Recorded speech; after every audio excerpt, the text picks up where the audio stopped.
So 58 ಕೋಟಿ ಮಂದಿ ಇಲ್ಲಿ ತನಕ ಪುಣ್ಯ ಸ್ನಾನ ಮಾಡಿದ್ದಾರೆ ಪ್ರಯಾಗ್ರಾಜ್ನಲ್ಲಿ. ರಾಜಕೀಯ ಮುಂದುವರೆದಿದೆ, ಸಂಗಮದ ನೀರು ಕುಡಿಯುವಷ್ಟು ಶುದ್ಧ ಇದೆ ಅಂತ ಅಂದ್ಬಿಟ್ಟು ಸಿಎಂ ಹೇಳಿದ್ರಲ್ಲ, ಅದಕ್ಕೆ ಬನ್ನಿ ಸರ್ ವಿಶಾಲ್ ದದ್ಲಾನಿ ಅಂತ ಒಬ್ರು ಗಾಯಕರು, ಬನ್ನಿ ಸರ್ ಬೇರೆಯವರು ಹೇಳೋದ್ರ ಬಗ್ಗೆ ತಲೆ ಕೆಡಿಸ್ಕೋಬೇಡಿ. ಫೇಮಸ್ ಅವರು ಟೀಕೆ ಮಾಡೋ ಮೂಲಕ ಫೇಮಸ್ ಆಗ್ತಾರೆ ಸರ್. ಹೌದಾ? ಎಲ್ಲ ನೋಡೇ ಇಲ್ಲ ಅವ್ರದ್ದು. ಅದು ಒಂದಷ್ಟು ರಿಯಾಲಿಟಿ ಶೋಗಳಲ್ಲೆಲ್ಲ ಕೂತಿರ್ತಾರೆ ಸರ್. ಜಡ್ಜ್ ನಾನು ಮೇ ಬಿ ನಾನು ನೋಡಿಲ್ದೇ ಇರ್ಬೋದು ಅಷ್ಟೇ. That's okay. ಸೊ ಕ್ಯಾಮ್ರಾ ಮುಂದೆ ಬಂದು ಲೈವ್ ತೋರಿಸ್ಬಿಡಿ, ನೀರು ಕುಡೀರಿ ಅಂತೆಲ್ಲ ಒಂದಷ್ಟು ಸವಾಲು ಹಾಕಿದ್ದಾರೆ. ಕುತ್ಕೊಳ್ಳಪ್ಪ ಕಂಡಿದ್ದೀವಿ, ನೀನು ನೋಡ್ಕೊ ಅಂತ ಹೇಳಿ ನಿನ್ನನ್ನು ಕೇಳ್ಕೊಂಡಲ್ಲ ಮಾಡಕ್ಕೆ ನಾವಿಲ್ಲಿರೋದು. ನಾವು ಹೇಳ್ತೀವಿ ನಾಳೆ ಹಾಡು ಹಿಂಗಿರ್ಬೇಕು ಹಾಡು ಹಂಗಿರ್ಬೇಕಂತಾರೆ. ನಿಮ್ಮ ಕೆಲಸ ನೀವು ಮಾಡ್ಕೊಳ್ಳಿ, ಬಟ್ ಅವ್ರ ಕೆಲಸ ಅವ್ರು ಮಾಡ್ಕೋತಾರೆ. ನಂಬಿಕೆ ಯಾವನಿದೆಯೋ ಅವ್ನು ಹೋಗ್ಕೊತಾನೆ. ನಿಮಗೇನು ರೀ ಬಿಡ್ದಿರೋದು ದೊಡ್ಡದು? ನಂಬಿಕೆ ಇಲ್ದಿದ್ದವ್ನು ಹೋಗಲ್ಲ, ಹೋಗ್ಬೇಡ ಅಷ್ಟೇ. ಲ್ಯಾಬ್ ರಿಪೋರ್ಟೇ ಬಂದಿದೆ. ಅಯ್ಯೋ ಬಂದಿದ್ಯೋ ಬಿಟ್ಟಿದ್ಯೋ ಅವನು ಇಷ್ಟ. ವಿಷದ ನೀರಲ್ಲೇ ಮುಳುಗ್ತಿದ್ದೀನಿ, ನನ್ನ ಇಷ್ಟ. ನೀನು ಯಾವನೇ ಕೇಳಕ್ಕೆ? ಇವ್ರ ಸಮಸ್ಯೆ ಸರ್ ಹೋಗೋದು ಇಲ್ಲ ಅವ್ರೂ.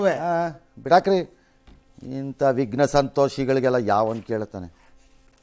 ಇವನಿಗೆ ಡೊನಾಲ್ಡ್ ಟ್ರಂಪ್ ಕೇಳ್ಬಿಟ್ಟು ಇವ್ರನ್ನೆಲ್ಲ ಡಿಪಾರ್ಟ್ ಮಾಡ್ಬಿಡ್ಬೇಕು ಯಾವ್ದಾರು ಜನ ಇಲ್ದಾರ ಐಲ್ಯಾಂಡ್ಗೆ. ಎಸ್. ಇನ್ನು ಭಾರತದಲ್ಲಿ ಮತದಾರರ ಸಂಖ್ಯೆ ಹೆಚ್ಚಿಸಲು USAID ಮೂಲಕ $21 ಮಿಲಿಯನ್ ನೆರವು ವಿಚಾರ ತೀವ್ರ ಸಂಚಲನ ಮೂಡಿಸಿದೆ. USAIDನ $21 ಮಿಲಿಯನ್ ಹಣವನ್ನು 2022ರಲ್ಲಿ ಭಾರತದ ಬದಲು ಬಾಂಗ್ಲಾದಲ್ಲಿ ಮತದಾರರ ಪ್ರಮಾಣ ಹೆಚ್ಚಿಸಲು ನನ್ನ ಮತ ನನ್ನದು ಎಂಬ ಯೋಜನೆಗೆ ಮಂಜೂರು ಮಾಡಲಾಗಿತ್ತು ಅನ್ನೋ ವಿಷಯವನ್ನ ಆಂಗ್ಲ ಪತ್ರಿಕೆಯೊಂದು ತನಿಖಾ ವರದಿಯಲ್ಲಿ ಬಯಲು ಮಾಡಿದೆ. ಈ ವಿಚಾರವನ್ನು ಮುಂದಿಟ್ಟುಕೊಂಡು ಕಾಂಗ್ರೆಸ್ ಬಿಜೆಪಿ ಆಂಗ್ಲ ಪತ್ರಿಕೆ ಬರೆದಿರೋದು 100% ಸರಿ, ನಮಗ್ ಗೊತ್ತಿಲ್ಲ. ಅವ್ರ ಹಿಂದೆ ಕೆಲವೆಲ್ಲ ಇಂಥವನ್ನ ಮಾಡಿದ್ದಾರೆ ತರಲೆ ಕೆಲಸನ. ಪೇಪರ್ನವರು ಅವರು ಆ ಪೇಪರ್ನವರು. ಇನ್ನು ಈ ಡೊನಾಲ್ಡ್ ಟ್ರಂಪ್ ಹೇಳಿದ್ದೆಲ್ಲ ನಂಬ್ಕೋಬೇಡಿ, ಅದೇ ಪರಮ ಸತ್ಯನೂ ಅಲ್ಲ. ಸುಮ್ಮನೆ ಬಿಟ್ಕೊಂಡು ಹೋಯ್ತಾ ಇರ್ತಾರೆ ಪಾರ್ಟಿಯವರು ಒಂದೊಂದ್ಸರಿ. ಅವ್ರು ಹೇಳಿದ್ದೆಲ್ಲ ನಂಬಬೇಕಾಗಿಲ್ಲ. ತನಿಖೆ ಆಗಲಿ. ಭಾಳ ಒಂದಂತೂ ಹೇಳ್ಬಿಡ್ತೀನಿ, ಭಾರತಕ್ಕೆ ವೋಟರ್ ಇದನ್ನ ಏನು ಮತವನ್ನು ಹೆಚ್ಚು ಮಾಡಲಿಕ್ಕೆ ರೂಪದಲ್ಲಿ ದೊಡ್ಡ 21 ಮಿಲಿಯನ್ ಅಂತ ಇಲ್ಲದೆ ಇರ್ಬೋದು, ಯಾವ್ಯಾವುದೋ ರೂಪದಲ್ಲಿ ಕಾಸು ಬಂದಿದೆ ಮಾತ್ರ ಹೇಳ್ತೀನಿ.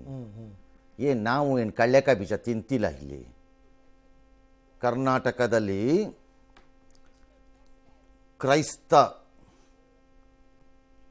ಕ್ರೈಸ್ತ ಧರ್ಮವನ್ನು ಪ್ರಸಾರ ಮಾಡಿ ಆ ಮೂಲಕ ST ಕ್ಯಾಟಗರಿಲಿರುವ ಜನರನ್ನು ಏನು ಮಾಡಬೇಕು ಅಂತ ಕೆಲವರು ಪ್ರಯತ್ನ ಪಟ್ಟು ಅದಕ್ಕೆ ಏನು ಮಾಡಿದ್ದಾರೆ ಅನ್ನೋ ರಿಪೋರ್ಟ್ಗಳು ಬೇರೆಯವ್ರ ಹತ್ರನೂ ಇದೆಯಲ್ಲ. ಅದಕ್ಕೆ ಫಂಡ್ ಬಂದಿರೋದು ಚಿತ್ರದುರ್ಗದಲ್ಲೋ ಬೀದರ್ನಲ್ಲೋ ಇದೆಯಲ್ಲ. ಎಲ್ಲಿಂದ ಬಂತ ದುಡ್ಡು? ಹೌದು, ಎಲ್ಲಿಂದ ಬಂತ ದುಡ್ಡು? ಎಸ್.